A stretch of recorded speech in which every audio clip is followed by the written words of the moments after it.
listening to Somos Hollywood, a podcast where Latinos in film and TV talk about their recent projects and the ongoing fight for more inclusion in the industry. I mean, we're already here, and we're not going anywhere. So yeah, apúrense. We are ready. We are talented. We are Hollywood. Somos Hollywood. Hey, Eva, thanks for taking the time. I appreciate it. Thanks for having me. Hey, so what made you feel like now was finally the right time to tell this story in a full docu-series?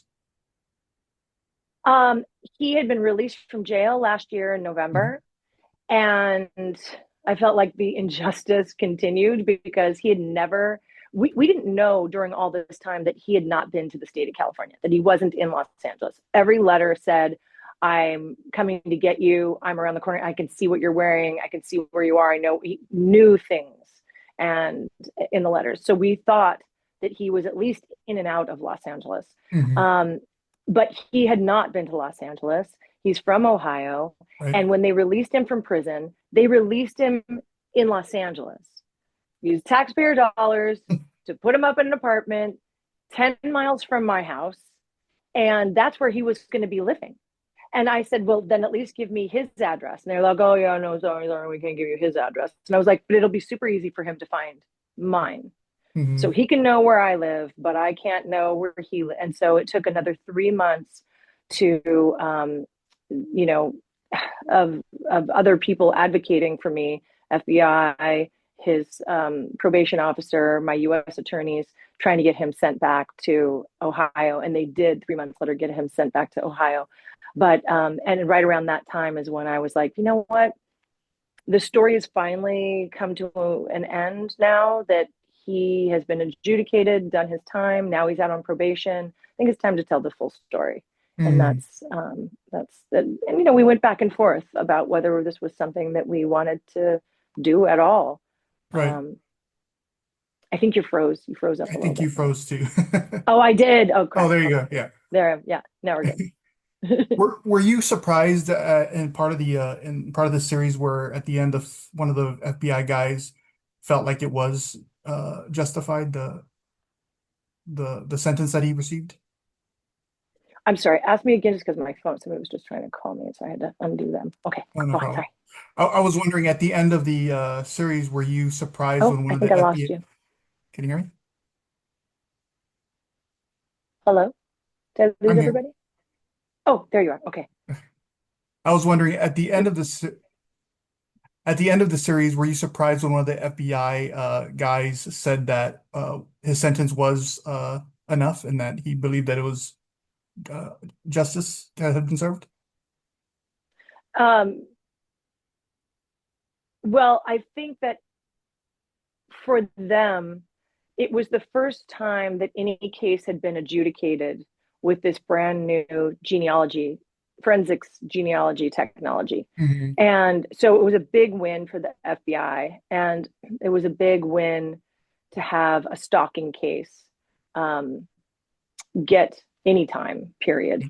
Um, so I feel like they probably, but I also know that the guys knew that justice wasn't done, that he should have at least gotten 3.5 years for me and 3.5 years for my daughter. It Hmm. should have been two people should have been taken into consideration instead of us being lumped together. And not only that, but my ex-husband had also gotten the same death threats. Right. And just because it was, the statute of limitation had passed, it had been more than Hmm. 7 years since he had gotten letters, he could not be part of the case. I feel like had there been more people part of the case, there was also another actress from One Life to Live who he had been stalking, and she chose not to come forward in the end, which I understand because it's Right. scary and and you don't want to re-incite somebody if they've stopped writing you. You want it to just be something that happened in that chapter of your life and move Right. Right. forward. But I think he would have gotten more time, and that's frustrating. So on that note, did telling this story in this format, do you feel like it helped you heal, or did it reopen any wounds that you thought were closed? It definitely reopened all kinds of wounds, but then it allowed us to heal because once it's all out and on the table, as the more times we answer questions, the more all of the questions that we answered during the filming of the documentary, it brought up so much stuff and things that we hadn't talked about with each other, things that my brother didn't ever bring up to us, that my friends who were part of it never really felt like they could bring up to us because they were afraid of causing more paranoia, causing more fear. So there was so much that was unsaid in these 12 years. We were shocked at how much, actually. So this has been an incredibly healing experience for us. We had our therapists on speed dial the whole Right. time we were shooting. Yeah. So what would you say the biggest challenge was to like bring the honesty of it but without with not allowing it to feel sensationalized? Because a lot of times with this true crime, whether it's a docuseries or a movie, that's one of the things that people bring up as a criticism that it's sensationalized. For us, we told it as directly and succinctly, really, as it was pretty streamlined. I don't feel watching it that it was sensationalized. It's sensational because it's so crazy that here I was playing a DNA detective, a DNA specialist on a crime show for 10 years.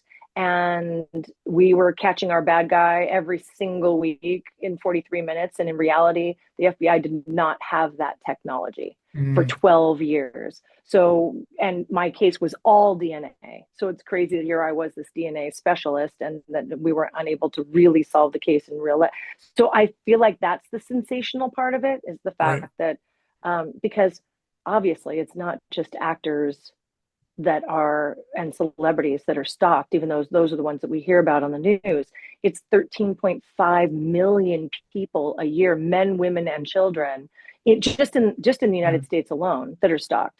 So, and especially now with when this started for us, there was no social media, there social was no media. Instagram, any of those things. Now there are myriad ways to stalk somebody, and Right. there's just that fine line between being a viewer and a voyeur. And if you have any kind of mental health issue, you're going to cross the line over into obsession, and it Yeah. happens all the time in so many ways. I mean, look at the documentary that just came out, the mom stalking her own, cyber stalking her own kid. And it's I mean, yeah, I think I think because there's a sensational part of my story, just Hmm. having been an actress and having this weird, ironic crossover. But Right. other than that, I think it's pretty straightforward.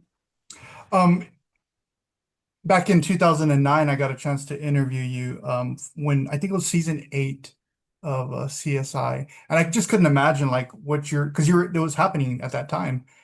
So like, did it We feel talk like? about it? No, we didn't. We didn't talk about it. Were you talking about Yeah. it?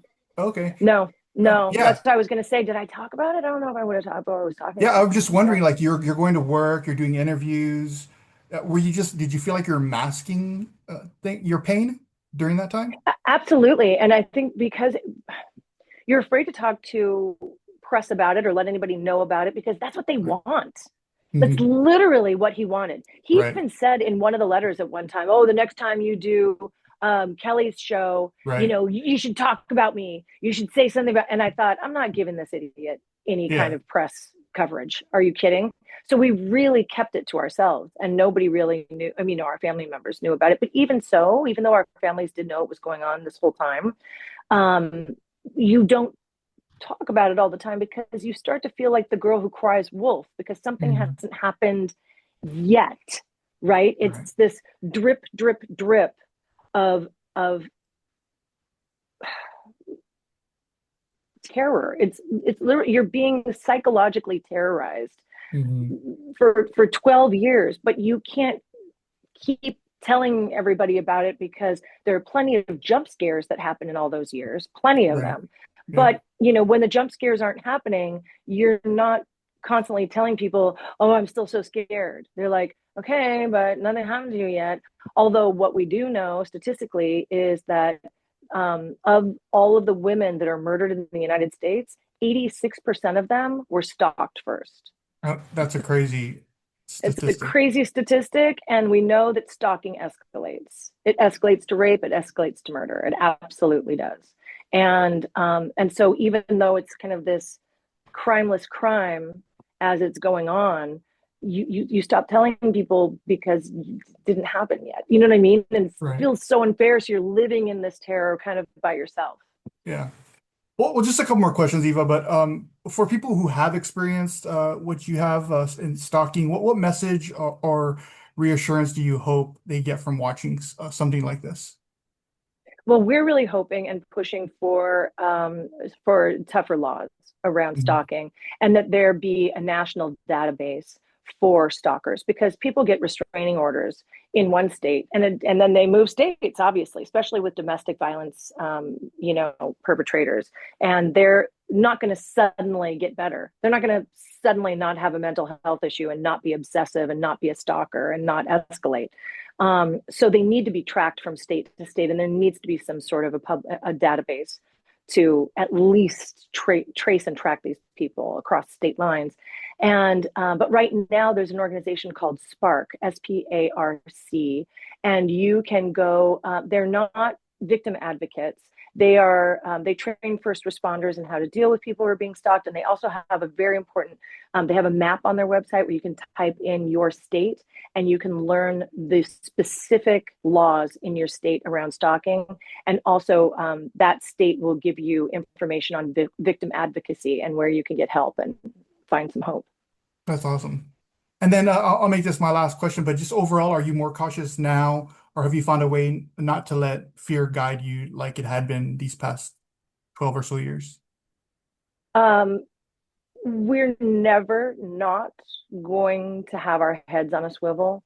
I mean, he's out of jail now. We're Mhm. never not going to have that ominous sort of feeling, but we're trying to be fearless and not fearful. Yeah, you and your daughter, it must have taught you how strong you are in terms of, you've been going through this for so long and coming out of it now, you must be able to look back and realize things about yourself that you hadn't before. Definitely. It's interesting. If somebody said to us the other day, "Oh my gosh, you're so brave, you're so courageous," and I was like, I don't know. Maybe really think about what bravery and courageousness actually means, because I don't think it's something that you choose to be. It's just something you have to be when you don't have a choice. Right. You know what I mean? Bravery and courageousness are choiceless when you have no other choice but to move forward and go on, really. Yeah, definitely. Hey, Eva, thank you so much for taking the time and talking to me about this new docu-series, and congratulations on it. And really hope that it'll help a lot of people out there that have been going through something similar as your story. But again, thank you so much, and we'll let as many people know about it as we can. Thank you so much. Thanks a lot. Appreciate it. Have a good rest of your day. Okay, you too.